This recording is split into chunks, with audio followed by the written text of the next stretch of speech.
Here's a shocking truth that sounds illegal but isn't. In some years, America's wealthiest billionaires legally paid a lower tax rate than their own employees.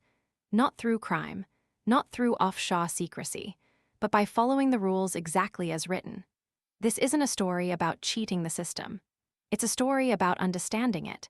And if you earn a living, invest, or run a business in the United States, this story affects you more than you realize. To understand how this became possible, we have to rewind to the late 20th century, when the American economy quietly split into two worlds.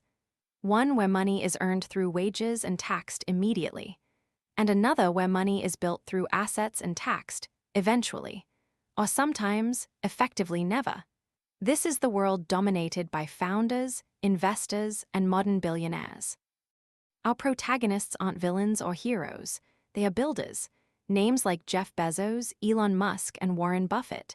They operate in industries where value doesn't arrive as a paycheck, it arrives as ownership. In 1997, when Amazon went public, Bezos didn't take a massive salary. His wealth lived almost entirely in stock. The same was true for Musk at Tesla and Buffett at Berkshire Hathaway. On paper, their annual income was modest, but their net worth exploded. At the same time, the U.S. tax system evolved to reward growth, risk, and investment. Ordinary income, like salaries, could be taxed at rates above 37%, but long-term capital gains, the profit from selling assets held over a year, maxed out far lower. And unrealized gains, increases in value that exist only on paper, weren't taxed at all. This created a strange imbalance. The harder you worked for a paycheck, the more certain your tax bill became. The more you built assets, the more flexible your taxes were. Chapter 1 begins with a simple but powerful decision: don't sell. For most people, income means cash in hand. For billionaires, income is optional. Bezos didn't need to sell Amazon stock to live. Neither did Musk with Tesla. By holding their shares, they avoided triggering capital gains tax entirely. In some years, Bezos reported income so low that his effective federal income tax rate appeared close to zero. Not because his wealth wasn't growing, but because it wasn't realized. Between 2014 and 2018, Bezos' net worth increased by tens of billions of dollars. His reported income? A fraction of that. The consequence was profound: enormous wealth growth without a matching tax bill. This clears up a crucial distinction. Unrealized gains are not cash. They're potential. The tax system treats them as hypothetical until the moment you sell. That rule was designed to encourage long-term investment and avoid forcing people to sell assets just to pay taxes. But at massive scale, it creates a loophole measured in billions. Chapter 2 introduces the next move: borrow instead of sell. This is where the strategy becomes counterintuitive. Billionaires use their stock as collateral to secure ultra-low-interest loans from banks. If you own billions in stable assets, lenders compete to offer you money at rates sometimes below inflation. Musk famously borrowed against Tesla shares. Bezos did the same with Amazon. The cash from these loans isn't income. Loans aren't taxable. The consequence: they could fund lifestyles, new ventures, even philanthropy, without ever realizing gains or paying capital gains tax. The point being, a loan feels like spending money, but legally it's debt. Because the borrower is expected to repay it, the IRS doesn't treat it as income. For the ultra-wealthy, this turns assets into perpetual ATMs. As long as asset values rise faster than loan interest, the math works. And historically, the stock market has rewarded them. Chapter 3 is the final layer: step up in basis. This is where time itself becomes the strategy.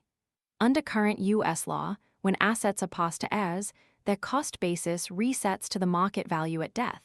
That means decades of unrealized gains can disappear for tax purposes.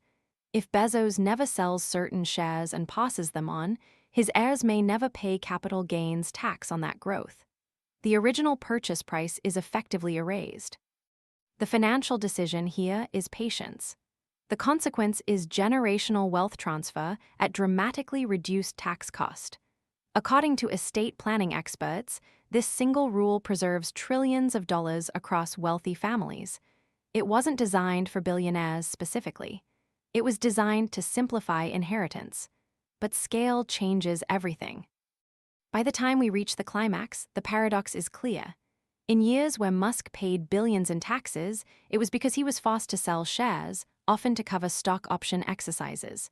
Those moments produced headlines, but they were exceptions. Over long periods, the effective tax rate on wealth growth remained far lower than the tax rate on labor. The point of no return came when public data leaks and reports exposed these mechanics to the public. Outrage followed. Calls for a wealth tax intensified, but the system itself remained intact. The resolution is uncomfortable. The strategies are legal, transparent, even encouraged in financial textbooks. The outcome is an economy where ownership is privileged over effort and where the tax code quietly nudges behavior toward assets, leverage, and time. So what's the takeaway? First, income is not the same as wealth. If all your money comes from wages, you are playing a different game than asset owners. Second, the tax code is not just about rules. It's about incentives. It rewards long-term ownership, leverage, and patience. You don't need billions to apply the lesson. Even modest investing, understanding capital gains, and thinking beyond salary can change your financial trajectory. If you want to explore this further, study basic tax planning, long-term investing, and how assets are treated differently from income. These aren't tricks, they're fundamentals.